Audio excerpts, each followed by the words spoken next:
Today on Survival Dispatch News, invaders being shipped all across the country, coming soon to your suburbs. Hey guys, we're back with Survival Dispatch News. My good friend Sal De Janeiro.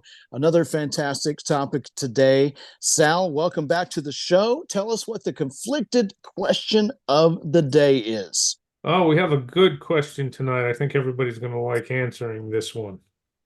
So, conflicted question. If modern society were to collapse, what would be your weapons of choice to keep you and your loved ones safe? Would you even need any? Why? Well, okay, we'll cook on that. We'll give our answers at the end of this episode, and we'll invite our viewers be thinking about that. It's kind of a general. It's got some of you might be thinking, "Oh, that's easy," but maybe it's not. I think it's open to a lot of answers. I have a lot of opinions on this. Sal probably does too, and we'll address that at the end of the show. But what we really want to address right now is the topic of these invaders being shipped to all of these cities throughout the United States and how that introduces new threats to our safety and our protection in society today. And I want to kick things off, Sal, with an article that I found. This is a Fox News article from a week ago today, and the headline says ICE arrests more than 100 illegal immigrants, some with child sex charges, in 25 U.S. cities. And then the subheadline says, of the 171 illegal aliens arrested, I'm quoting Fox News now, 103 had convictions or pending charges for assault against children, including sexual assault. Just absolutely terrible. And if I can sort of tab down here, I want to read the first couple of paragraphs here. More than 100 illegal immigrants wanted for crimes including child sex assault and murder were arrested nationwide in a major enforcement action by ICE. That's ICE announced that Thursday. ICE is the U.S. Immigration and Customs Enforcement Agency. ICE enforcement removal operations, they call it ERO, arrested 171 unlawfully present non-citizens. Wow. They even restrict the term that we don't like, aren't allowed to use, or they suppress us. They're even getting a little politically correct here. Mm-hmm. Unlawfully present non-citizens. Anyway, 25 U.S. cities in an operation that carried out a little more than a week, officials said. Over the course of 11 days, our dedicated and committed law enforcement officers zeroed in on removable at-large non-citizens who are wanted for, who have already been convicted of horrible, almost unspeakable crimes like assaults against children, including sexual assault and murder, said ICE acting director Patrick Lechleitner said at a news conference recently. Sal, this is just craziness. We've got the invaders being shipped all over the country.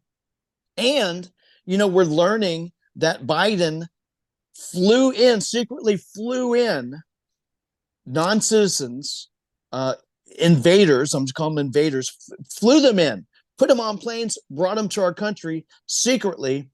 These folks are all over the country, virtually unchecked, given court dates, who knows how far in the future, to check in and actually figure out who the hell they are, or if they even should be in this country. How asinine is this situation? Well, I remind people that the Democrats are on board with this because what happens is, even though these people are illegal and can't legally vote, not that that stops them in certain places, obviously, but the reason for this, even the Democrats' wet dream, of course, is that just overnight, with the wave of a wand, they could all be legalized to vote, right? But even if they don't, remember what happens is all of these illegals go to vicinities, which are typically blue, and they bolster the population in those areas. So the next time Right. there's a Senate, I'm sorry, the next time there's a census, remember those areas grow so that those areas are allotted more Congress seats. So Right. that's why the Democrats, they don't care if they're bringing in, people who are loaded with the ranks of child molesters and human traffickers and criminals and gangsters and murderers, that's fine, as long as they get more congressional seats. So that's what this is all about. So for the average plebeian, they don't care if your neighborhood goes to hell, right?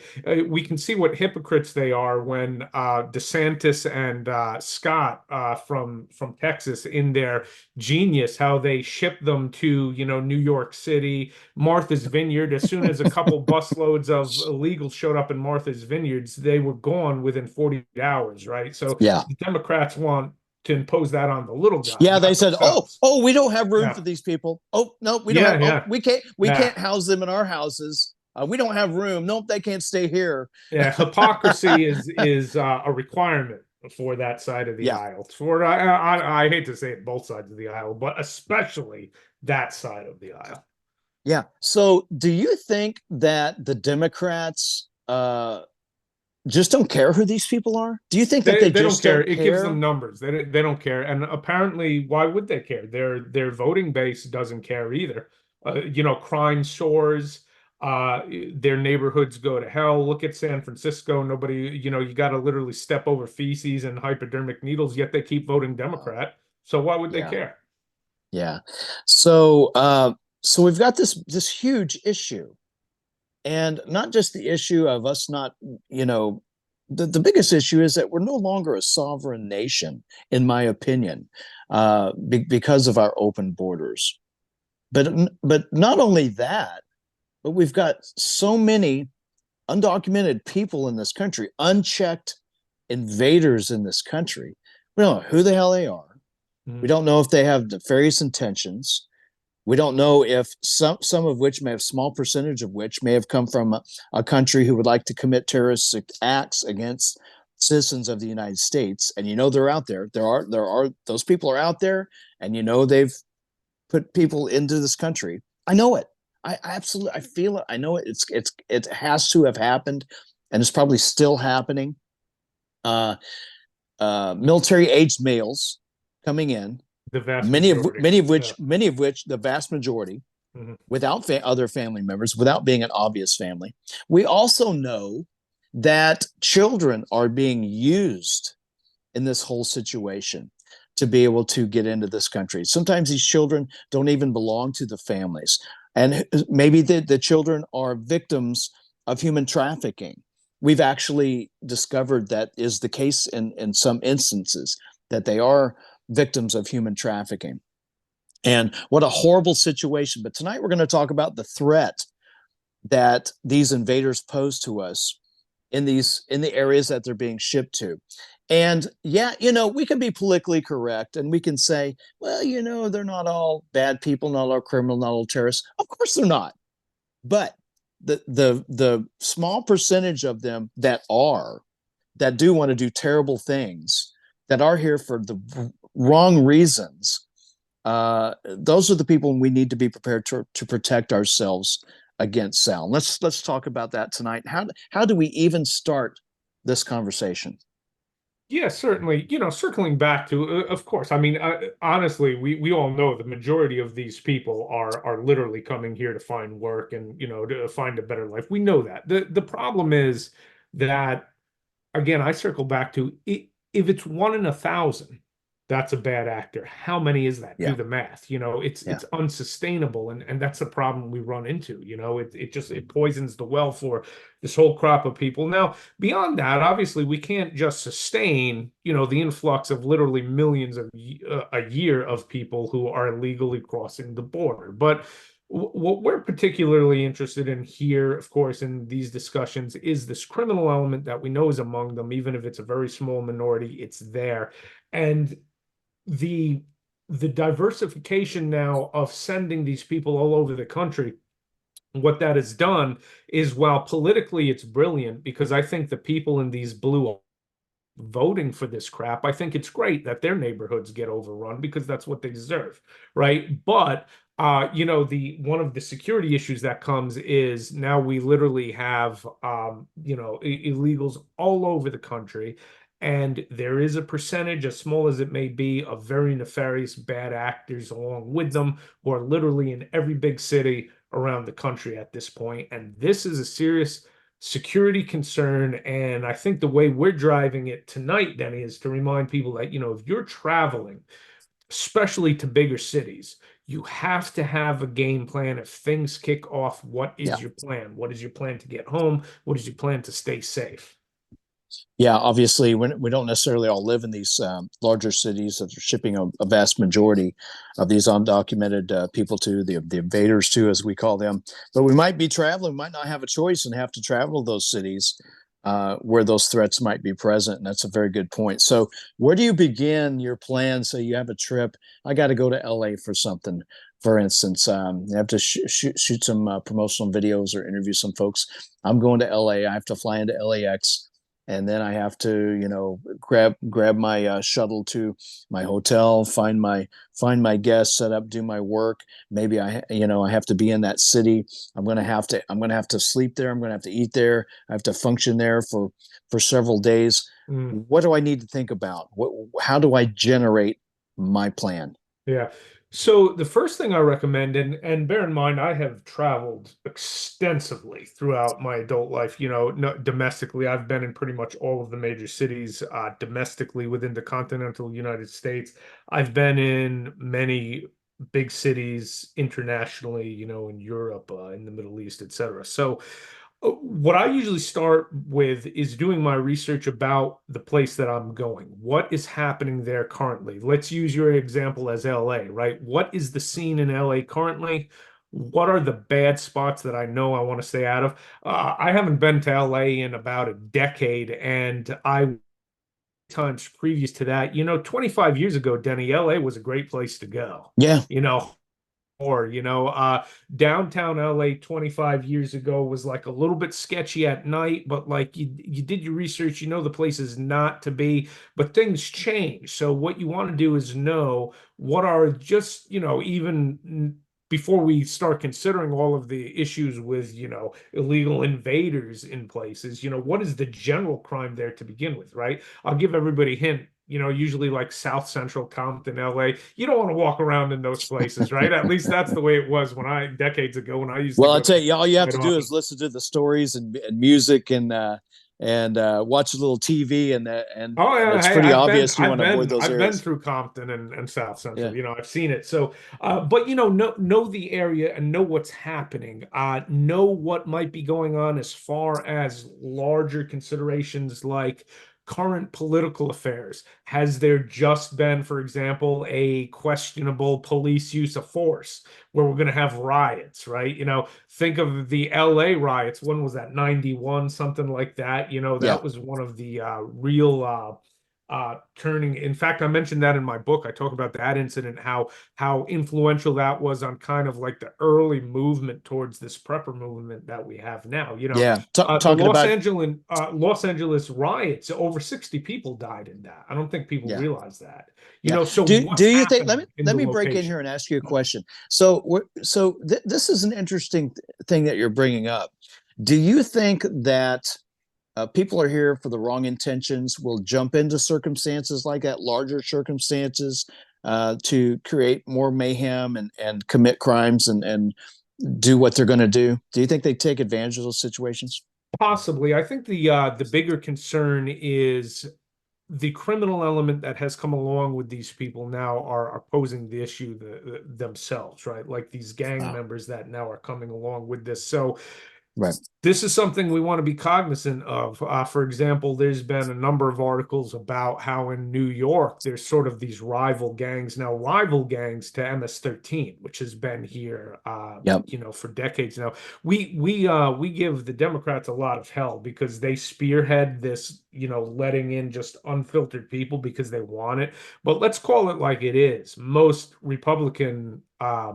regimes, if you will, have been on board with this historically because they like the cheap labor, cheap agricultural labor, etc. So this goes back decades. It's the worst it's ever been under Biden, but let's remind everybody, we've had MS-13 for what, 30 or 40 years now in this country, right? The problem is now there's even worse gangs setting up shop. So yeah, I think obviously that criminal element would kick right in if there's a riot with some other thing that goes on.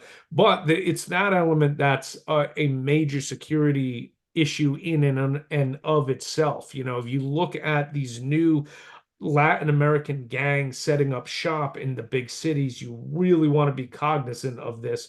Know where they are in terms of within the city, and you want to steer clear of those areas. And I think an even bigger threat, Denny, is if we want to talk about something that can literally shut society down and make it hard for you to get home, is going to be terrorist activity, which we Yeah. know there's a whole host of bad actors who have come over the border in the past few years who may kick Oh yeah. something off. Yeah, for sure. Recently, we even touched on that a few weeks ago in one of our episodes about one particular member, a known member of one of those bad groups that probably here for the wrong reason that said soon you'll know who I am, and so on. So yes, it's pretty easy to kind of figure out where you don't want to go as far Mhm. as large cities, larger areas. But how important is it for us to be cognizant of maybe some of the lesser known cities that have had an influx of these undocumented invaders who have made it to not just the suburbs of LA and New York and Chicago and Miami Mhm. and Atlanta and the bigger cities in the nation, but some of the mid-sized cities. How do you figure out if those areas are going to be threats as it pertains to undocumented aliens who may be there with bad intentions? Yeah, it's a little bit harder just because it's not as widely publicized, but that is no question a threat. A lot of the mid-sized cities are actually a favorite of, for example, MS-13 historically. If you look at a lot of places they've been, they even have been very active in the past in places that are very affluent, like affluent suburbs around the DC area. They were very active around Charlotte, North Carolina for a Oh, long right, time, right, so right, yeah, mid-sized cities and very affluent cities are not immune to this at all. So you want to do that kind of research. You can even just Google things like that. What city you're going to, Google it, gang activity, and really educate yourself as far as that goes. Beyond that, things I look at is having a plan to get out of there quickly if you can. If you're flying somewhere, are you renting a car when you're there?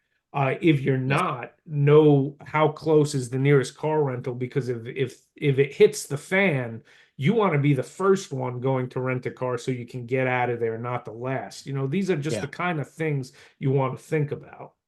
Yeah, and we're kind of referring to larger incidents or things that could even inflate small disturbances that could get bigger and bigger. And then of course there's that individual threat from that one bad guy that you never know where and when it's going to happen, and therefore even more important to be personally prepared for sudden violence, which we have addressed on several occasions, you and I, on Survival Dispatch News, being prepared for sudden violence. And regardless of it's an individual or if it's a group of people, there are certain things that you can do to prepare for yourself, and certain equipment and things you need as well.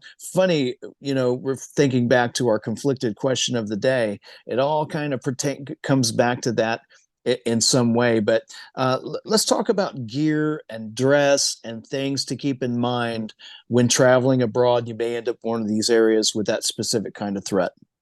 Yeah, well, first of all, depending on where you're going will greatly dictate what you can have with you. If you're going to a big city where you're not restricted with what weaponry you can carry, carry. Bring your handgun and carry it, certainly. If you're driving, I'm not opposed to having, a rifle in the vehicle, again, as long as it's locked in a safe in the vehicle, so it can't just walk away with a smash and grab thief. I don't know how. I think urban environments, that's actually less productive than if you live in rural areas, because like in the middle of a riot, you don't want to be walking around with a rifle on you. The handgun reigns supreme here when we're talking about being discreet, having to move around during trouble. But if you're flying somewhere where you can be armed legally, even though it's more of a hassle to check baggage and check a gun and fly it, it's worth it. Which I've I done always, on many occasions, and yes, so have you. absolutely. It's Yep. not that hard to do. You have the right case, you declare it, etc. If you're Yep. going somewhere where you can legally be armed. If you can't be, that's where you want to be kind of creative with like, hey, what are my escape options here if something goes down? Where am I staying? Where's my hotel located at?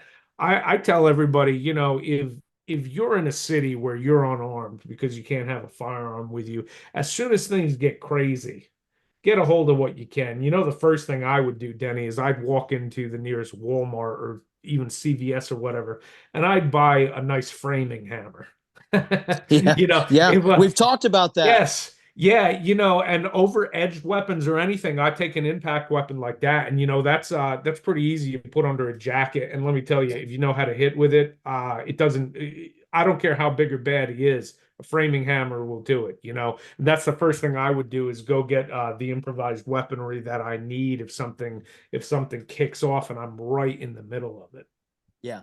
So, I mean, we could talk about gear for probably hours and hours on end, and we have addressed that quite a bit in the past. Let's talk about clothing and dress. And why is that important to even think about what you're going to look like, Sal? What? Yeah, Why? absolutely. I remind people, so we talk about gray man stuff, and we had a good episode where we talked all about what that means. Yeah. Really, it's not drawing attention to yourself. Even if you're traveling just domestically, there's clothing you will wear or certain stuff that you will do, which will immediately point you out as a tourist or as an outsider, right? If you're the guy walking around with the binoculars downtown, that kind of stuff, so you don't want to look like that. You want to blend in, know what the local look is that you're going to. Yep. If you're in LA, don't wear the your New York Yankees cap. You know what I mean? Do you think I'd stick out? With that hat, I think so. Yeah, in LA, and your survival dispatch vest that you're wearing right now. Yes, Yep. yeah. So Okay. consider those things. You Yep. Yep. want For to sure. be able to blend right in and walk among a crowd if you have to, so that you can get out of there. And it's simple stuff. It's not difficult, but these are the Yeah. things that actually matter. And Yeah. you want to look, the gray man part just means you look like everybody else in the Yeah. vicinity. And if you're armed, certainly be armed, and concealed weaponry Yeah.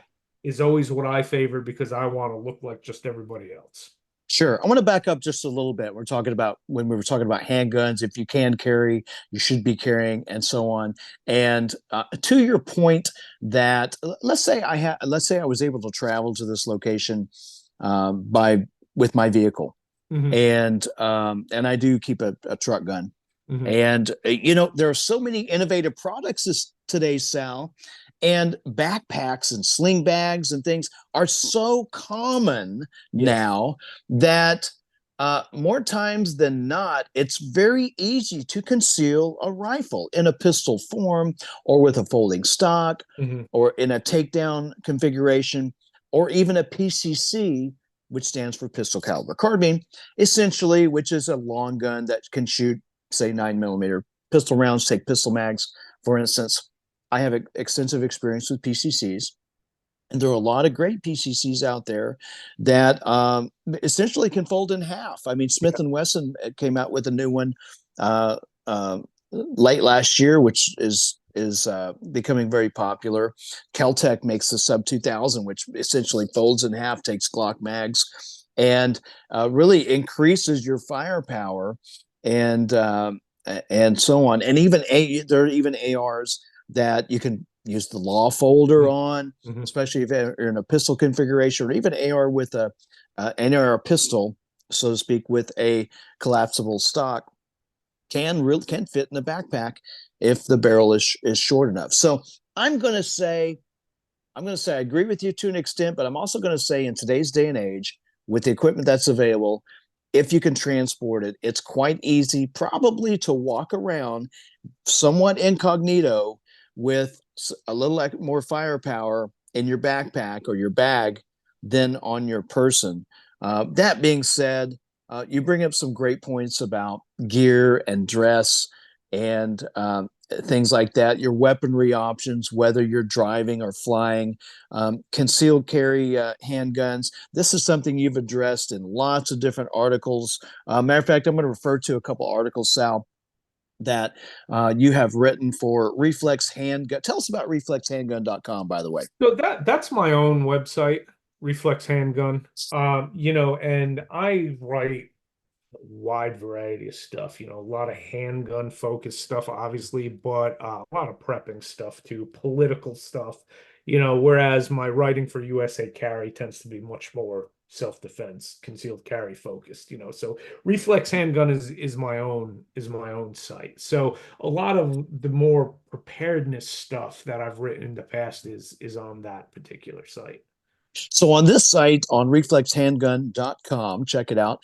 You have one specific article on the topic of get home bags and get home guns, the reality of that. Mhm. What are you covering in that particular article? So, it speaks to what you're talking about. If you're carrying a long gun, carrying it concealed. So I'll be honest, most places where I end up going that I can go by vehicle, even if I'm a few hours from home, I always have it in mind that, if I have to walk, if absolutely the worst comes to pass, where, for whatever reason, roadways are closed, vehicles disabled, whatever, and I have to walk. Um, Personally, and again, this depends on where you are. If I am going to be mainly among a lot of humanity, I'm just carrying a handgun. I would rather have than a second handgun. Usually I have my primary and then a second handgun with me, right? Right. I want to be as light as possible. I have the get home bag, etc. Um, and that's what I talk about in that particular article.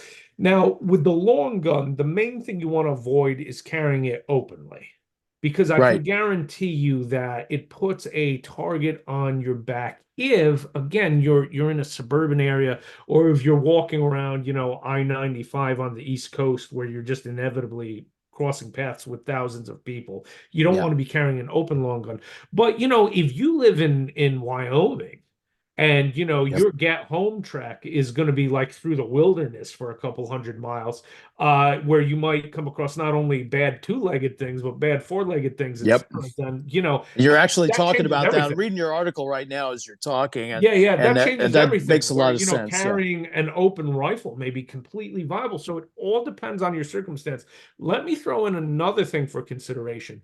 There are many places in this country where you can't legally carry a handgun or take an assault weapon, like they love to Yeah. call it, like an AR-15. But guess what? You can take a lever action rifle or a pump action Right. shotgun. Right. And if you, man, you can go to LA with a lever action rifle and pump action shotgun, right? So consider those things if you're going by vehicle, and it may, so think about how you would walk with that, maybe a big duffel bag or something. Yeah. But it's not, what if you're holed up in a hotel while the city is exploding into a riot? Guess what, man? I would sure like to have my lever gun in 357 Magnum, where I have 10 rounds of 357 in that thing. It's absolutely legal, even in all of the blue cities, save for, the biggest asshole of them all, New York Yeah. City. Pretty much Yeah. everywhere else, though, it's perfectly legal. And I would feel a whole lot with that thing sitting next to my bed in a hotel room, right? Than being Yeah. unarmed. So, that's another place where the long gun comes into play, and especially that like 50 state legal pump action shotgun or lever action rifle. If you know how to use them, you can really fight with guns like that, and they're legal almost everywhere.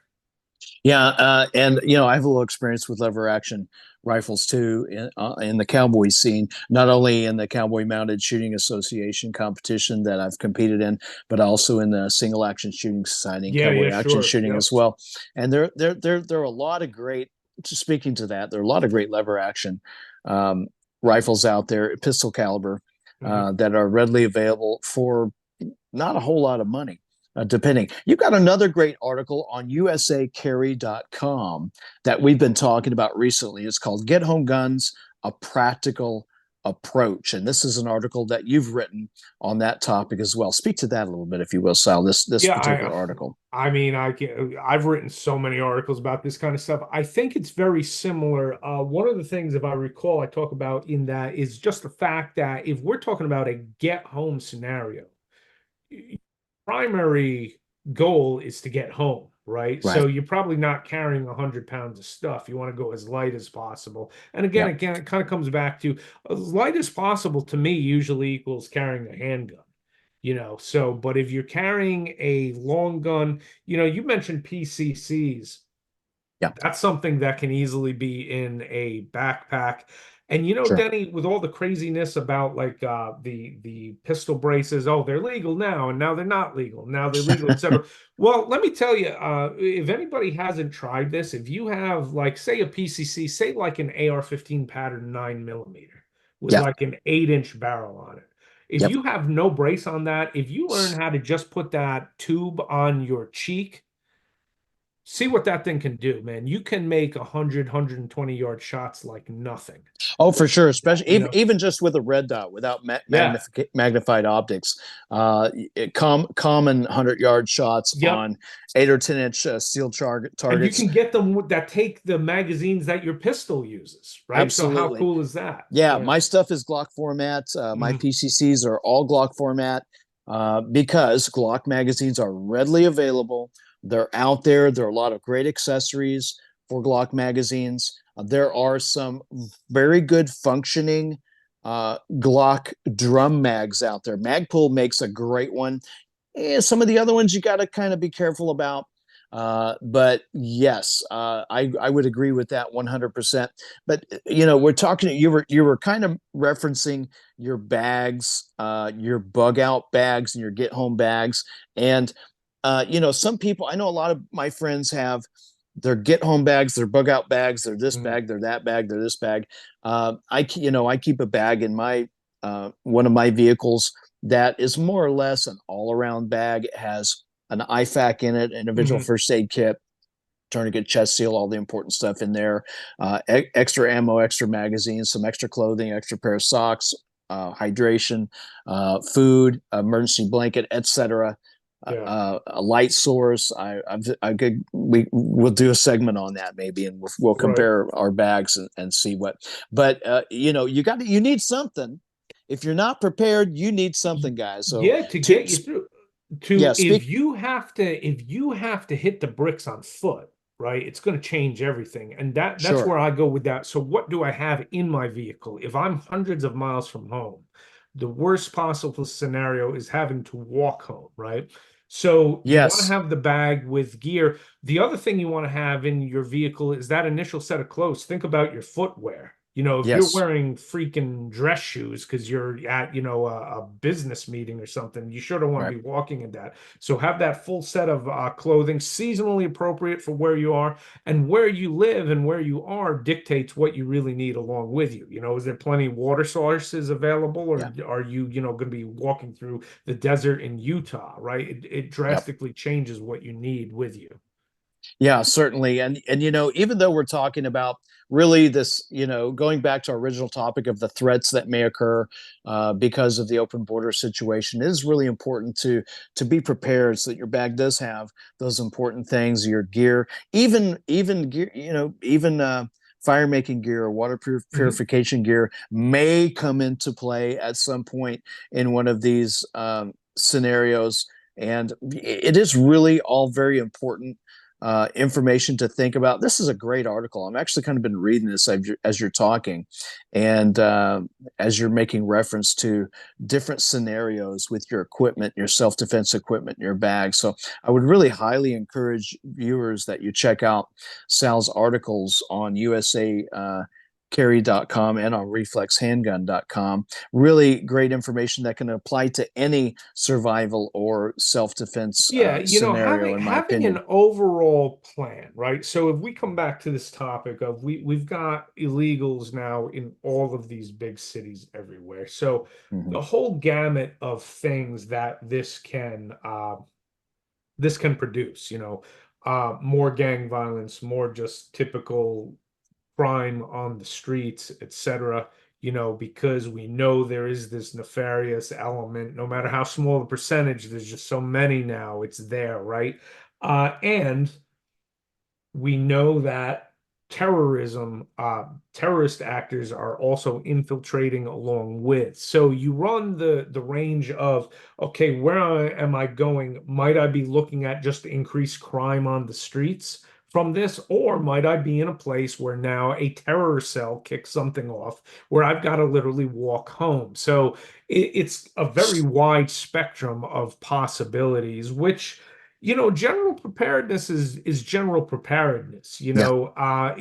If you're somewhere where, again, if there's another questionable police action and there's mass riots, that may have nothing to do with how many illegals are there in that city, right? It's just general preparedness is what you need for any particular situation that comes along. The problem is now that we have literally tens of millions of illegals in this country, it just unfortunately escalates this threat profile everywhere.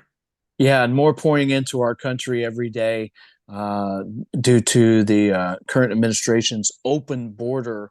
And, I saw on social media a post about a fence that was put up around the outside of the White House in preparation of one of President Biden's speeches or activities or something like that. And how hypocritical is it that he can fence himself off, but not fence our country off and keep us safe and sovereign.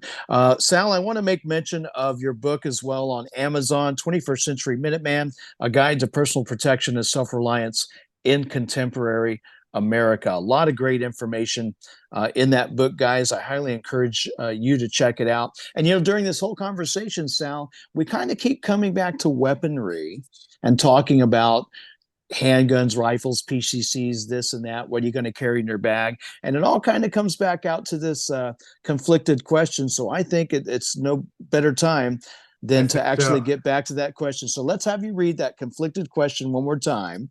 We'll take turns answering it. And Yeah. then viewers at home, listen to this question and let us know in the comments how you would answer it. What do you have there, Sal? Okay, so here we go. Let me read it one more time. Conflicted question for today. If modern society were to collapse, what would be your weapons of choice to keep you and your loved ones safe? Would you even need any? Why? Well, yeah, you need some. Yeah.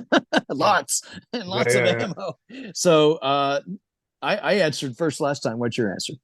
Okay, so I want all of it, but I'll go straight to the point. For me, it always comes back to the handgun is Okay. my foremost line of defense. Let me share everybody a scenario, and you'll read this if you read my book. We're in post-apocalyptic collapse. You're out working in your garden because obviously it's going to be mission critical that you're actually able to feed yourself. You're going to be doing a lot of work that you probably are not used to doing now. You're going to be working in a garden. You're going to be splitting wood, etc. Are you going to be doing all of that with an AR-15 on your back? And while you're out doing that work, it's likely not the rogue biker gangs wearing loincloths that are going to come along. Okay, what's most likely to come along is the two I'm crackheads. trying to get that image out of Yeah, my yeah, head. yeah. Wait a minute. Okay, Get out, get yeah, out. yeah, yeah. Yeah, Mad Max, right? That's what we all think Okay. of. I Okay, got you. but you know the more realistic threat that's going to come along is a couple of crackheads that wandered out of town that are looking for things that are going to take you by surprise while you're bent over working in your garden and you stand up and they're standing right there. I Yeah. want my concealed handgun on me at all times, whether it's right now while society is relatively stable or after the collapse. The handgun is the number one weapon for the citizen, and I stick by that firmly. And I know all the AR-15 guys hate my guts for saying that. We're Okay. gonna have some comments. Yes, yes, yes. You Now, just saying. with that said, the AR-15 is going to be right inside the door, leaning Yeah, against the door, right? yeah. Absolutely no question about that. The AR-15 in the house is going to be accessible. And when I'm out in the woods, it's going to be with me, right? And when Hmm. I'm in the garden, it might be leaning on the tree right over there. But guess what? If those crackheads take you by surprise and that AR is 20 feet away, okay, the gun you're wearing concealed on you right then is what you need. So Yeah. that's my answer. Okay, cool. In that question, what was the first sentence? Are we already in post-apocalyptic So scenario? I presume so, and you know, since this is where most of this goes, so it says if modern society were to collapse, right? So we're in post-apocalyptic, and it also says what weapons, so we're not stuck with one, and it says of your Okay, choice. So I presume okay. whatever we're choosing here.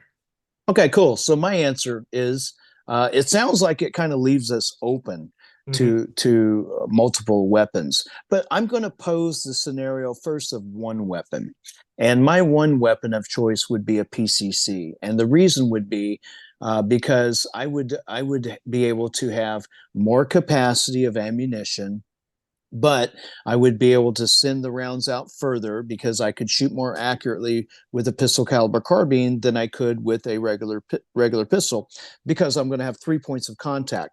This point of contact, this point of contact, and this point of contact.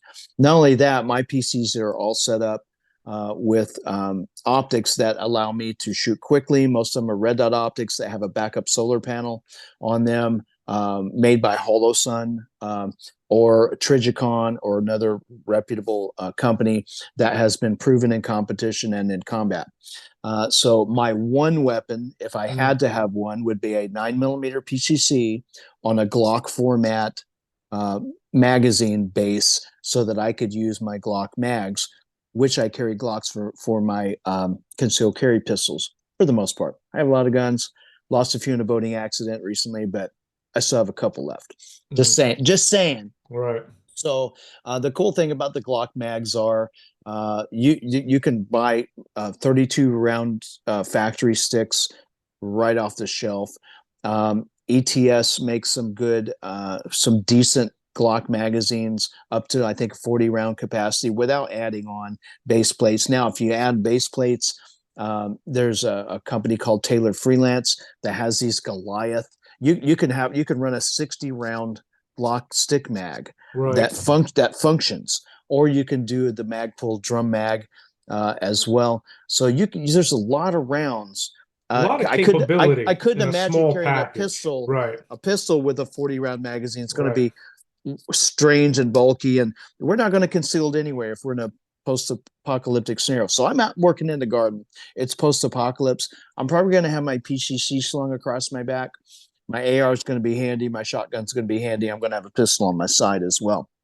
So that's probably going to be my one easy, quick go-to. And when we talk about terminal ballistics and knockdown power, which we've addressed in the past, the the the there's some 9mm ammo out there now that is extremely devastating. And I'm going to shout out to Pilgrim Ammo as an example. They have a round called the Torch, which is a 9mm round traveling at 2,000 feet per second. And the terminal ballistics are amazing with this round. We've done a lot of testing, survival dispatch, ballistic gel testing with James from Pilgrim. Just really a fantastic round, and I would trust that round out to 100 yards Mm. for self defense. It's very unusual versus ball ammo or full metal jacket ammo, which is not going to be as devastating or deadly, or not have that stopping power. By the way, Stopping power in terminal ballistics really is based on you're not physically knocking people down with these rounds. You're causing blood loss and the force, the mere force that bullet hits the body, a body cavity, and what that happens to the internal organs is the stopping power behind that round. It's not knocking somebody off your feet. That's movie magic, really. And I've spoken to that in some of my content in the past as well. So PCC, if I have one, just kind of get around, do it all type of gun, it's going to be a PCC. Yes, I'm going to have my AR with extra magazines and my placard and my body armor. May not be wearing my body armor all the time. Depends on the circumstances of this post-apocalyptic world. I am going to have a pistol on my side. My PCC is going to use the same magazines as my pistol. And yes, I always have a shotgun loaded, and I keep my shotguns loaded with buckshot. And I don't candy stripe my ammo in my shotguns. Candy striping, viewers, by the way, means using different rounds, alternating rounds, buckshot, birdshot, slug, etc. I don't candy stripe my rounds. I use one round so I know what every round's capable of. Every round's going to have the same trajectory. It's going to be Yeah, I zeroed agree in and with you hit. completely And with I that. I and I want to don't know candy stripe. exactly Yes, what's coming out and what it does. Yep. yeah, and I don't candy stripe my rifle ammo or my pistol ammo. It's all the same ammo that I use all the time, and I practice with my self-defense ammo. Yes, it's expensive.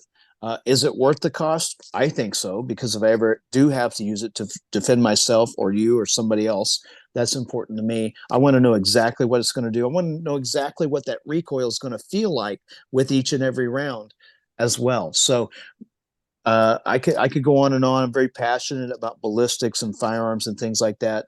But that's my long answer to a short question. Yeah, PCC. it's different for everybody. That's why I look forward to the comments on this one to see what Oh people my think. goodness, yeah. For me, again, I am a handgun guy. I want that handgun on me, and especially we're talking about post-apocalyptic. It's going to be a Glock 19 or 26 on me, and I want standard affair AR-15 close by. 223, 5.56 AR-15. And again, that's all conditional too. I bring people back to what if you live in Montana or Wyoming, where you might be more likely to have to shoot a grizzly bear, right? Maybe 5.56 not your jam. Maybe you want, an AR-10, with 308 rounds, that kind of thing. Maybe. So it's all different depending on where you are. So those of you who've thought about it, let us know in the comments what your answer would be to this. Absolutely. We do read the comments. We love to read what you have to say. Mhm. You guys don't always agree with us, and that's okay. And sometimes you even educate us a little bit. So Mhm. let us know what you think in the comments. Obviously, the subject, the invaders that are being shipped to all the cities around our country, posing new threats to us. Let us know if you have ever experienced this yourself. Have you experienced a threat from an undocumented alien with nefarious intent somewhere in this country? Let us know what happened to you and how you dealt with it. We'd love to hear your stories. And obviously, as Sal has said, let us know your opinion on the conflicted question today as it pertains to what would be your weapon of choice or your weapons of choice in a post-apocalyptic scenario. I'm looking at my watch because we're just about out of time, Sal. Really appreciate your time. Everybody, make sure you check out Sal's information. Some great articles on reflexhandgun.com. Tonight we referred to Get Home Bags and Get Home Guns, the reality. That's on reflexhandgun.com. And on USA Carry, we have Get Home Guns, a practical approach. And Sal is definitely a practical guy. And we appreciate your practical information tonight, Sal. And of course, check out Sal's book on Amazon, The 21st Century Minuteman, A Guide to Personal Protection and Self-Reliance in Contemporary America. And Sal, if I didn't just give you a fantastic commercial, I'm expecting a little kickback from this one, my friend. Yeah, you got it, man. You plugged me tonight for sure. All right, guys. Thanks everyone for watching. Big thanks to Sal De Janeiro. We appreciate you guys. Drop those comments, hit those buttons, help our algorithm. Like, subscribe, comment, and share. And until next time, stay safe out there.